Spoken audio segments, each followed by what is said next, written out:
जय हिंद साथियों, स्वागत है एक बार फिर से आप सभी का शिक्षा संकल्प के इस ऑनलाइन यूट्यूब प्लेटफॉर्म पर। कैसे हैं आप सभी साथी? आशा करते हैं कि आप लोग बहुत ही अच्छे होंगे, स्वस्थ होंगे। आप सभी जानते हैं डेली सुबह 11:30 बजे जीके जीएस की स्पेशल क्लास होती है जो कि बीएड एंट्रेंस एग्जाम 2026 के लिए महत्वपूर्ण है। आप किसी भी स्टेट से हैं, उस स्टेट की बीएड प्लस परीक्षा की तैयारी में अभी से मेहनत के साथ लग चुके हैं, डेली इस क्लास को करना बिल्कुल मत भूलिएगा। साथियों, मैं आपको विश्वास दिलाता हूं, यदि आप लोग डेली सुबह 11:30 बजे इन क्लासेस को अटेंड कर रहे हैं, आप लोग बहुत ही कंफर्टेबल फील करेंगे बीएड एंट्रेंस एग्जाम में जीके जीएस सेगमेंट में। तो आइए हम लोग शुरुआत कर लेते हैं बिना किसी देरी के। ध्यान रखें, आप लोग हर एक क्वेश्चन का आंसर भी कमेंट बॉक्स में देते हुए चलिएगा। आइए शुरुआत कर लेते हैं। और ये रहा आपके सामने क्वेश्चन नंबर पहला कि ग्रैमी पुरस्कार किस क्षेत्र में दिया जाता है? अभिनय, संगीत, गायन, बॉक्सिंग। क्वेश्चन नंबर फर्स्ट का एक बार सभी साथी प्रयास करेंगे आंसर देने के लिए। बताएं। तो यहाँ पर साथियों आप देखिएगा, जो भी साथी जा रहे हैं बी ऑप्शन पर वो बिल्कुल राइट है। ग्रैमी पुरस्कार साथियों ये आपका संगीत के क्षेत्र में उत्कृष्ट योगदान देने वाले व्यक्ति को प्रदान किया जाता है। ऑप्शन नंबर बी बिल्कुल राइट आंसर हो जाएगा। साथियों ये ग्रैमी पुरस्कार जो है ये दुनिया का सबसे बड़ा म्यूजिक अवार्ड है। इसकी शुरुआत कब हुई थी? 1959 में साथियों इसकी शुरुआत हुई थी। ठीक है, तो यानी बी ऑप्शन वाले साथी यहाँ पर बिल्कुल राइट है। अगला सवाल देखिएगा, पुलित्जर पुरस्कार किस क्षेत्र में प्रदान किया जाता है? क्वेश्चन नंबर सेकंड का कोशिश करें आंसर दीजिएगा आप लोग। संगीत, अभिनय, पत्रकारिता, बॉक्सिंग। महत्वपूर्ण क्वेश्चन है, बताएं। चलिएगा, पुलित्जर पुरस्कार जो है किस क्षेत्र में दिया जाता है? जो भी दोस्त यहाँ पर भाई जा रहे हैं पत्रकारिता पर, वो बिल्कुल यहाँ पर राइट हो जाएंगे। साथियों ध्यान रखें, पत्रकारिता के क्षेत्र में जो है उत्कृष्ट योगदान देने वाले व्यक्ति को पुलित्जर पुरस्कार प्रदान किया जाता है। ठीक है, और इसके संस्थापक दोस्तों कौन थे? Joseph Pulitzer. कौन? इसके संस्थापक जो थे उनका नाम था जोसेफ पुलित्जर। ठीक है, तो यहाँ पर सी ऑप्शन आपका बिल्कुल राइट आंसर है। क्वेश्चन नंबर तीसरा देखिएगा, स्वतंत्र भारत के राष्ट्रीय ध्वज का डिजाइन किसके द्वारा तैयार किया गया था? क्वेश्चन नंबर तीसरा आपकी स्क्रीन पर लग चुका है। सभी साथी आंसर देने का प्रयास करिएगा। चलिएगा, बताएं आपका करेक्ट आंसर क्या हो जाएगा? सभी साथी बताएं। जो भी दोस्त यहाँ पर जा रहे हैं ऑप्शन नंबर बी पर वो बिल्कुल राइट हो जाएंगे। पिंगली वेंकैया। आप सभी साथी जानते होंगे 1921 में, कब? 1921 में जो है पिंगली वेंकैया के द्वारा डिजाइन प्रस्तुत किया गया था राष्ट्रीय ध्वज का। ठीक है, और इसे अपनाया साथियों कब गया था? 22 जुलाई 1947 को जो है इसे अपनाया गया था। ध्यान रखिएगा। आप जानते होंगे साथियों राष्ट्रीय ध्वज में जो है 3 रंग है, आपको पता होगा, केसरिया है, सफ़ेद है, हरा है, और मध्य में आप देखिएगा अशोक चक्र है। ठीक है, और इसमें तीलियां कितनी होती हैं? इसमें 24 तीलियां हैं। ठीक है, चलिए आगे बढ़ते हैं। और अगला सवाल ये रहा, राष्ट्रीय गान जन गण मन सर्वप्रथम कब और कहां पर गाया गया था? क्वेश्चन नंबर 4 का आंसर आप लोग बताइएगा। सही उत्तर क्या है एक बार कोशिश करें आप लोग। चलिएगा, राष्ट्रीय गान जन गण मन सर्वप्रथम कब जो है और कहां पर गाया गया था? ध्यान रखिएगा दोस्तों, 1911 में कोलकाता में। ऑप्शन नंबर ए आपका बिल्कुल राइट आंसर हो जाएगा। ठीक है भाई, तो ध्यान रखिएगा यहाँ पर जो भी साथी ए ऑप्शन पर गए हैं वो बिल्कुल राइट है। जन गण मन, इसके लेखक कौन है? आप जानते होंगे रविंद्रनाथ टैगोर जी हैं। ठीक है, अगला सवाल ये रहा, भारत का राष्ट्रीय आदर्श वाक्य क्या है? बता दीजिएगा फटाफट। क्वेश्चन नंबर 5 का आंसर क्या हो जाएगा? सभी साथी आंसर करेंगे। भारत का जो है राष्ट्रीय आदर्श वाक्य क्या है? चलिएगा, सत्यमेव जयते, वंदे मातरम है, जय जवान जय किसान, इनमें से कोई नहीं। बताएं सही उत्तर क्या हो जाएगा? साथियों जो भारत का राष्ट्रीय आदर्श वाक्य है वो है सत्यमेव जयते, यानी सदा सत्य की ही विजय होती है। और ये साथियों कहाँ से लिया गया है? ये आपका मुंडक उपनिषद से लिया गया है। आपका यहाँ पर अगर आपसे पूछे कि सत्यमेव जयते शब्द ये कहाँ से लिया गया है, तो मुंडक उपनिषद से। ध्यान रखें, ऑप्शन नंबर ए जो है यही बिल्कुल आपका सटीक आंसर हो जाएगा। क्वेश्चन नंबर नेक्स्ट है, भारत की पूर्व प्रधानमंत्री इंदिरा गांधी ने निम्नलिखित में से कौन सी पुस्तक लिखी थी? बताइए। 4 विकल्प आपके सामने दे दिए गए हैं, एक बार सभी साथी कोशिश करिएगा। यहाँ पर साथियों आप देखिएगा, अगर विंग्स ऑफ फायर किसकी है, एपीजे अब्दुल कलाम की है। माई एक्सपेरिमेंट विद ट्रुथ किसकी है, क्या आप बता सकते हो? ध्यान रखिएगा साथियों, माई एक्सपेरिमेंट विद ट्रुथ जो है ये महात्मा गांधी की है। डिस्कवरी ऑफ इंडिया किसकी है, ध्यान रखिएगा, ये जवाहरलाल नेहरू की है। और माई ट्रुथ किसकी है, इंदिरा गांधी की। ठीक है, तो ए ऑप्शन वाले साथी यहाँ पर बिल्कुल राइट हो जाएंगे। माई ट्रुथ साथियों ये इंदिरा गांधी की जो है क्या है, आत्मकथा है। ठीक है, आगे बढ़ते हैं और अगला सवाल हम लोग देखेंगे। भैया आप लोग एक काम करिएगा, लाइक की संख्या बढ़ा दीजिएगा, क्योंकि बहुत मेहनत के साथ इस कंटेंट को तैयार किया जाता है। तो भैया आप लोग कर्तव्य बनता है आपका कि इस सेशन को ज़रूर से ज़रूर लाइक करें, इससे हमारा भी मनोबल बढ़ता है। कुमार संभवम महाकाव्य किस कवि ने लिखा है, बताएं। क्वेश्चन नंबर 7 का राइट आंसर क्या होगा, बताएं। कुमार संभवम महाकाव्य के जो है रचयिता कौन है, फटाफट आंसर दे सकते हो। तो आप सभी दोस्त जानते होंगे भाई, यहाँ पर जो भी दोस्त जा रहे हैं कालिदास पर, वो बिल्कुल राइट है। आप जानते होंगे कालिदास के द्वारा बहुत सारी रचनाएं करी है, जैसे मेघदूत हो गया आपका, रघुवंशम हो गया, ये सभी रचनाएं जो हैं किसकी हैं, कालिदास की हैं। ठीक है, अभिज्ञान शाकुंतलम हो गया, रघुवंश हो गया, मेघदूत हो गया, ये सभी रचनाएं किसकी हैं, महाकवि कालिदास की है। अगला सवाल ये रहा, निम्नलिखित में से किस लेखक ने जो है द लिविंग माउंटेन पुस्तक लिखी है। चलिए, क्वेश्चन नंबर 8 का राइट आंसर क्या है, फटाफट आप सभी साथी प्रयास करेंगे आंसर देने के लिए। द लिविंग माउंटेन पुस्तक किसके द्वारा लिखी गई है। चलिएगा, सही उत्तर भाई क्या हो जाएगा, बताएं। आप सभी दोस्त जानते होंगे भाई, अमिताभ घोष के द्वारा लिखी गई है। ऑप्शन नंबर बी बिल्कुल करेक्ट आंसर हो जाएगा, ध्यान रखें। अगला सवाल देखिएगा, मानव द्वारा सबसे पहले प्रयोग में लाया जाने वाला अनाज साथियों कौन सा था, गेहूं था, जौ था, चावल था, इनमें से कोई नहीं, बता दीजिए आप लोग, फटाफट आंसर दे दीजिए। चलिए, मानव द्वारा सबसे पहले प्रयोग में लाया जाने वाला अनाज कौन सा था। चलिए, सभी साथियों का आंसर आना चाहिए इस सवाल के लिए, तो आप लोग बताएं। चलिए भाई, तो साथियों यदि आप देखोगे सबसे पहले जो अनाज प्रयोग में लाया गया था वो गेहूं और जौ दोनों था। ठीक है, तो ध्यान रखें आप लोग। अगला सवाल देखते हैं यहाँ पर, निम्न में से किस तारीख को जो है अंतर्राष्ट्रीय बाघ दिवस के रूप में मनाया जाता है, बताइए। अंतर्राष्ट्रीय बाघ दिवस के रूप में कब मनाते हैं, एक बार सभी साथी कोशिश करिएगा आंसर देने के लिए। क्वेश्चन नंबर 10 का बताएं भाई, फटाफट आंसर करें। यहाँ पर करेक्ट आंसर हो जाएगा साथियों आपका 29 जुलाई को प्रत्येक वर्ष जो है अंतर्राष्ट्रीय बाघ दिवस के रूप में मनाया जाता है। और साथियों ये कब से मनाया जा रहा है, 2010 से मनाया जा रहा है। बाघों, इसका उद्देश्य क्या है साथियों, बाघों के संरक्षण के लिए। ठीक है, चलिए आगे बढ़ते हैं। और ये रहा क्वेश्चन नंबर 11, निम्नलिखित में से किस पुरातात्विक स्थल में बंदरगाह पाया गया है। क्वेश्चन नंबर 11 बहुत महत्वपूर्ण सवाल है, एक बार कोशिश करें आंसर दीजिएगा फटाफट आप लोग। चलिए, सभी साथी आंसर करें। अच्छा, कमेंट करके आप लोग बताइएगा इसमें कितने साथी जो है यूपी वाले हैं, कितने साथी बिहार वाले हैं, कमेंट एक बार आप लोग जरूर करके हमें बताइएगा। तो निम्नलिखित में से किस पुरातात्विक स्थल में बंदरगाह पाया गया है, तो वो है साथियों आपका क्या है, लोथल है, ध्यान रखें। और लोथल साथियों ये कहाँ पर स्थित था, ये आपका गुजरात राज्य में स्थित था। बहुत महत्वपूर्ण सवाल कभी कभी पूछ लेता है कि लोथल जो है ये प्राचीन स्थल है, ये कहाँ पर स्थित था, आप कहिएगा गुजरात राज्य में। ठीक है, तो यहाँ पर आपका राइट आंसर साथियों क्या हो जाएगा, लोथल, ऑप्शन नंबर 3 बिल्कुल करेक्ट आंसर हो जाएगा।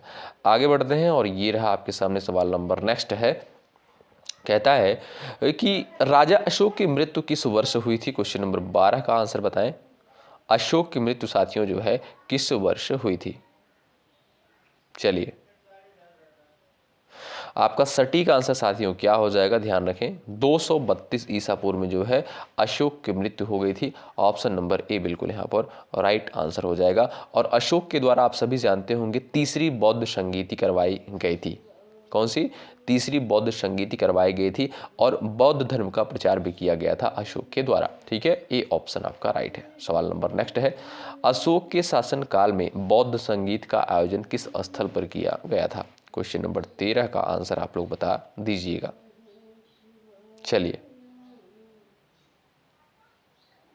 सही उत्तर क्या हो जाएगा, एक बार कोशिश करें आप लोग।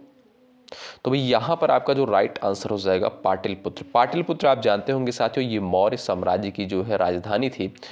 और यहाँ पर ए ऑप्शन आपका राइट हो जाएगा। अशोक के शासनकाल में बौद्ध संगीत का आयोजन जो है किस स्थल पर किया गया था, पाटलिपुत्र। और किस बौद्ध संगीत का आयोजन किया गया था, आप जानते हैं तीसरी बौद्ध संगीत का आयोजन जो है किया गया था। ठीक है, तो ए ऑप्शन आपका राइट है। अगला सवाल, गुप्त वंश के प्रसिद्ध राजा कौन थे, बता दीजिए। गुप्त वंश के जो है प्रसिद्ध राजा का नाम आप लोग बता दीजिए। आपका राइट आंसर क्या है? चलिए, यहाँ पर आप देखेंगे साथियों, जो आपका राइट आंसर हो जाएगा चंद्रगुप्त विक्रमादित्य जो है, ये गुप्त वंश के जो है प्रसिद्ध राजा थे। ए ऑप्शन आपका राइट हो जाएगा। और साथियों, गुप्त वंश को जो है स्वर्ण युग भी कहा जाता था। क्यों? क्योंकि साथियों यहाँ पर कला, साहित्य, विज्ञान का जो है विकास हुआ था, तो इसलिए आप कह सकते हो इसे जो है क्या कहा जाता था, स्वर्ण युग भी कहा जाता था। आगे बढ़ते हैं, ये रहा, इनमें से कौन जो है नालंदा विश्वविद्यालय के संस्थापक थे? क्वेश्चन नंबर 15 का आंसर बताएं। नालंदा विश्वविद्यालय की स्थापना साथियों किसके द्वारा करी गई थी, कब करी गई थी? आप लोग क्वेश्चन यहाँ पर आंसर दे सकते हो फटाफट। तो ध्यान रखिए साथियों, 5वीं शताब्दी में। कब? 5वीं शताब्दी में जो है नालंदा विश्वविद्यालय की स्थापना कुमार गुप्ता के द्वारा करी गई थी। ए ऑप्शन आपका राइट आंसर है। अगला सवाल, गुप्त वंश की किस राजा को जो है भारत का नेपोलियन कहा जाता था? क्वेश्चन नंबर 16 का आंसर बताएं। गुप्त वंश के राजा को भारत का नेपोलियन कहा जाता था। किसे कहा जाता था बताएं, आप लोग फटाफट आंसर करें। चलिए, आप जानते होंगे साथियों, यहाँ पर राइट आंसर हो जाएगा समुद्रगुप्त को। ऑप्शन नंबर बी बिल्कुल राइट आंसर हो जाएगा। इसे जो है भारत का नेपोलियन कहा जाता है। नोट कर लीजिएगा, बहुत इंपॉर्टेंट क्वेश्चन है। पिछले साल का आप लोग पेपर देखेंगे, क्वेश्चन पूछा गया है। निम्नलिखित में से मोहनजोदड़ो की खोजकर्ता कौन है, बताएं। मोहनजोदड़ो की खोज साथियों किसके द्वारा करी गई थी? एक बार कोशिश करें आप लोग आंसर देने के लिए। साथियों, आप जानते होंगे कभी कभी एक सवाल पेपर में पूछता है कि विशाल स्नान गृह, ठीक है, यानी विशाल स्नानागार जो है कहाँ पर देखने को मिलता है? तो मोहनजोदड़ो में देखने को मिलता है। ये भी सवाल पेपर में पूछा गया है। ठीक है, तो यहाँ पर बात करें साथियों, मोहनजोदड़ो की खोज किसके द्वारा करी गई थी? आर.डी. बनर्जी यानी राखल दास बनर्जी के द्वारा जो है इसकी खोज करी गई थी। कब? 1922 में। ठीक है, और सिंधु घाटी सभ्यता की खोज कब हुई थी साथियों? हड़प्पा सभ्यता की 1921 में दयाराम साहनी के द्वारा। ठीक है, अगला सवाल, एशियाई विकास बैंक एडीबी का मुख्यालय जो है कहाँ पर स्थित है? क्वेश्चन नंबर 18 का आंसर बता दीजिए आप लोग। एडीबी का मुख्यालय कहाँ पर स्थित है और इसकी स्थापना कब हुई थी? एक बार कोशिश कर सकते हो। आप सभी साथी को पता होगा, नहीं पता है तो जान लीजिए। इसका मुख्यालय साथियों कहाँ पर स्थित है? मनीला, फिलीपींस में स्थित है। ए ऑप्शन आपका राइट आंसर हो जाएगा। ठीक है, और इसकी स्थापना साथियों कब हुई थी? 1966 में जो है एशियाई विकास बैंक एडीबी की जो है स्थापना हुई थी 1966 में। सवाल नेक्स्ट है, अंतर्राष्ट्रीय ओलंपिक समिति का मुख्यालय साथियों कहाँ पर स्थित है? क्वेश्चन नंबर 19 का फटाक से आंसर आप लोग दे दीजिए। अंतर्राष्ट्रीय ओलंपिक समिति का जो है मुख्यालय कहाँ पर स्थित है? तो इसका मुख्यालय साथियों कहाँ पर है? स्विट्जरलैंड में। ध्यान रखें, बी ऑप्शन आपका राइट आंसर है।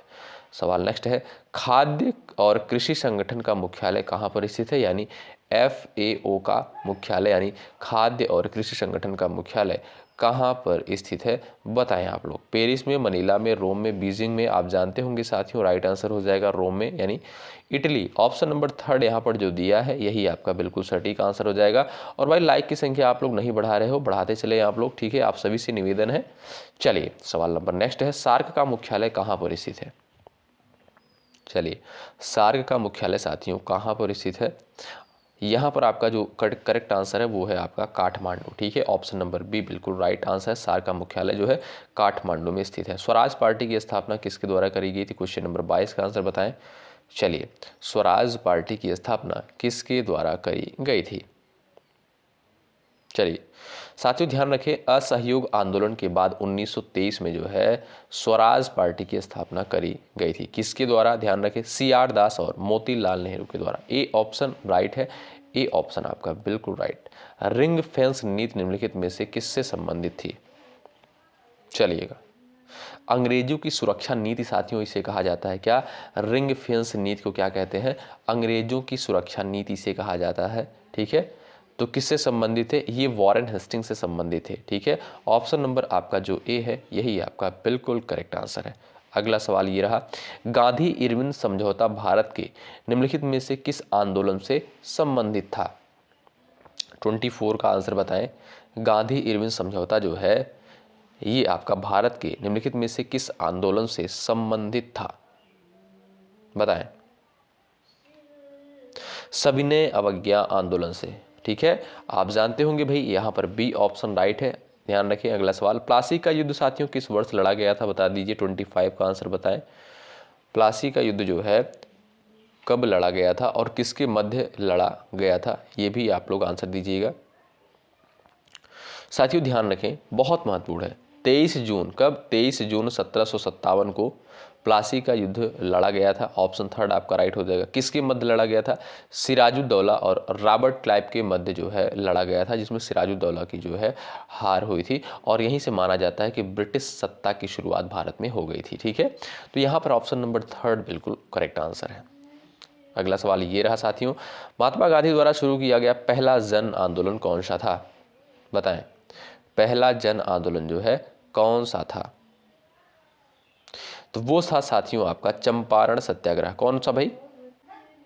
या आप कह सकते हो नील आंदोलन। ठीक है, ऑप्शन नंबर थर्ड जो दिया है यही आपका बिल्कुल राइट आंसर हो जाएगा। कब किया गया भाई? 1917 में बिहार से। ठीक है, तो यहाँ पर ऑप्शन नंबर थर्ड बिल्कुल करेक्ट आंसर है। अगला सवाल ये रहा, निम्नलिखित में से कौन जो है हिंदुस्तान रिपब्लिक एसोसिएशन के संस्थापक में से एक थे? चलिए, HRA।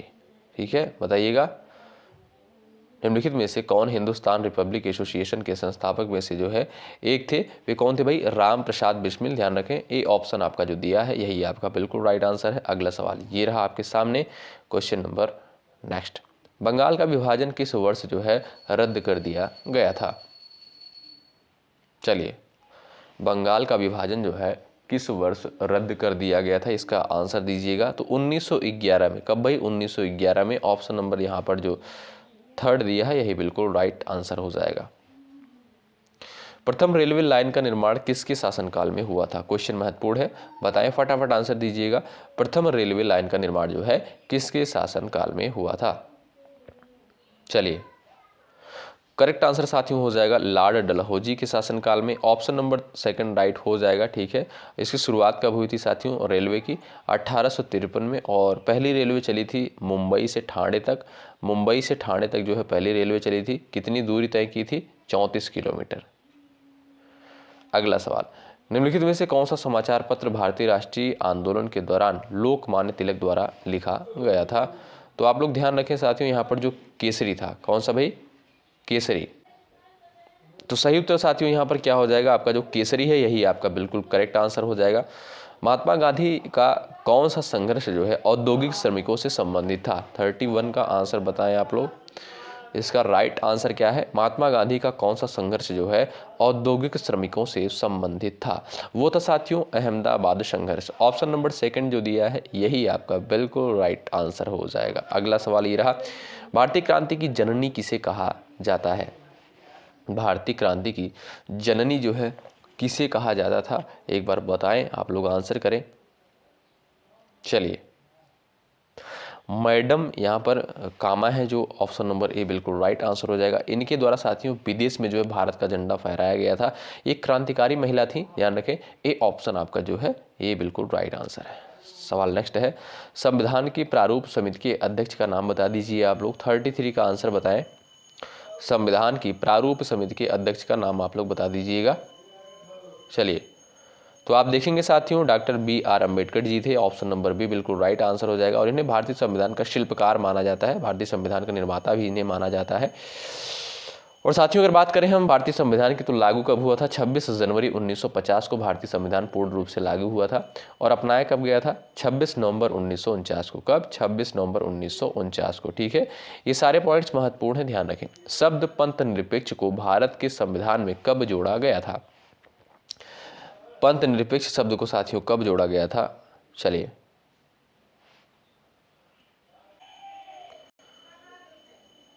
बताइएगा राइट आंसर आपका क्या हो जाएगा साथियों। आप जानते होंगे, अगर नहीं जानते तो जानिए, बहुत महत्वपूर्ण है। ठीक है, तो 42वें संविधान संशोधन 1976 के द्वारा भारतीय संविधान की प्रस्तावना में 3 शब्द जोड़े गए थे। कौन कौन से? समाजवादी, धर्मनिरपेक्ष और आपका अखंडता। धर्मनिरपेक्ष या पंथ निरपेक्ष। ठीक है, अगर आप देखेंगे मूल रूप से जो आपको प्रस्तावना में देखने को मिलेगा वो था आपका पंथ निरपेक्ष। यानी कौन कौन से शब्द? ध्यान रखें, नोट कर लीजिए। समाजवादी, पंथ निरपेक्ष और अखंडता, ये 3 शब्द जोड़े गए थे 42वें संविधान संशोधन 1976 के द्वारा। बी ऑप्शन राइट है। भारतीय संविधान का भाग 4 जो है किससे संबंधित है? 35 का आंसर बताएं। भाग 4 जो है किससे संबंधित है। साथियों, यदि आप लोग धैर्य के साथ इन क्लासेस को अटेंड कर रहे हैं, बहुत कंफर्टेबल फील करेंगे, बहुत ही आप लोग यहाँ पर समझिए आपका स्कोर बहुत बेहतरीन जाएगा जीके जीएस सेगमेंट में। तो यहाँ पर देखिएगा साथियों, राइट आंसर हो जाएगा आपका और राज्य की नीति दे सकता है, तो जो है भाग 4 में इसका वर्णन किया गया है। अनुच्छेद अगर आपसे पूछ ले तो आप तुरंत कहेंगे 36 से 51, ठीक है। तो यहाँ पर आपका ए ऑप्शन राइट है। मौलिक अधिकार आप जानते हैं, मौलिक अधिकार का वर्णन भाग 3 में किया गया है। अनुच्छेद की बात करें, अनुच्छेद 12 से 35 में इसको रखा गया है, ठीक है। और मौलिक अधिकार लिया कहाँ से गया ये अवधारणा, ये अमेरिका के संविधान से। मौलिक कर्तव्य आप जानते होंगे साथियों, ये आपका भाग 4 क में, और अनुच्छेद की बात करें 51 क में इसको रखा गया है। नागरिकता आप जानते होंगे साथियों, इसे जो है किस में है, ये भाग 2 में इसको रखा गया है, भाग 2 में नागरिकता को रखा गया है। और अनुच्छेद अगर आपसे पूछ ले तो आप कहिएगा 5 से 11 में, ठीक। अगला सवाल, संविधान के किस अनुसूची में पंचायत की शक्ति को शामिल किया गया है। बताइए, पंचायत की शक्ति को किस अनुसूची में शामिल किया गया है। अनुसूची 11 में, ए ऑप्शन राइट आंसर हो जाएगा। अगला सवाल ये रहा, सर्वोच्च न्यायालय कितने प्रकार की याचिकाएं जारी कर सकता है। 5 3 2 1 बताएं। सभी लोग आंसर करें, सर्वोच्च न्यायालय जो है कितनी प्रकार की याचिकाएं यानी रिट जारी कर सकता है। तो ध्यान रखिएगा साथियों, 5 प्रकार की रिट जारी कर सकता है। बंदी प्रत्यक्षीकरण, परमादेश, निषेधाज्ञा और आपका अधिकार परीक्षा, उसके बाद उत्प्रेषण। तो इतना आपको याद करने की आवश्यकता नहीं है, आपको बस इतना याद रखना है कि कितने प्रकार की याचिकाएं जारी कर सकता है सुप्रीम कोर्ट। तो आपका 5, ए ऑप्शन राइट है। अगला सवाल, भारत के संविधान ने किस देश के संविधान से एकल नागरिकता और सरकार की संसदीय प्रणाली की विशेषता को ग्रहण किया है। Australia, Britain, Canada, America. तो ध्यान रखें, ब्रिटेन के संविधान से, ऑप्शन सेकंड राइट है। ये रहा अगला सवाल, भारत के संविधान में अनुच्छेद 5 से 11 किससे संबंधित है। अभी साथियों हमने आपको बता दिया है कि ये जो 5 से 11 है ये आपका नागरिकता से संबंधित है और भाग 2 में इसका उल्लेख किया गया है, ठीक है। सेकंड ऑप्शन राइट है। और ये रहा आज की क्लास का लास्ट सवाल, इसका आंसर आप लोग करिएगा, देखते हैं कितने बच्चों का आंसर आता है। निम्नलिखित में से कौन सा संविधान सभा के जो है अस्थायी अध्यक्ष निर्वाचित हुए थे। अस्थायी अध्यक्ष के बारे में हम आपको बता देते हैं, डॉक्टर राजेंद्र प्रसाद थे। आप लोग बताइएगा अस्थायी अध्यक्ष कौन थे। देखते हैं किसका किसका आंसर आता है इस सवाल के लिए। तो चलिए भाई, एक बार सभी लोग सेशन को लाइक कर दें, शेयर कर दें अपने सभी साथियों के पास। ये क्लास आपको कैसी लगी कमेंट बॉक्स में हमें ज़रूर बताइएगा। बहुत मेहनत के साथ साथियों इस कंटेंट को तैयार किया जाता है, आपका कर्तव्य बनता है सेशन को शेयर करें, लाइक की संख्या आप लोग बढ़ा दें, ठीक है। और बहुत सारे अभी कंटेंट आपको देने हैं, धीरे धीरे आपको सब कुछ प्रोवाइड किया जाएगा, बस धैर्य के साथ आप लोग चैनल पर बने रहिएगा। मिलते हैं आपसे अगली क्लास में, तब तक के लिए जय हिंद, जय भारत।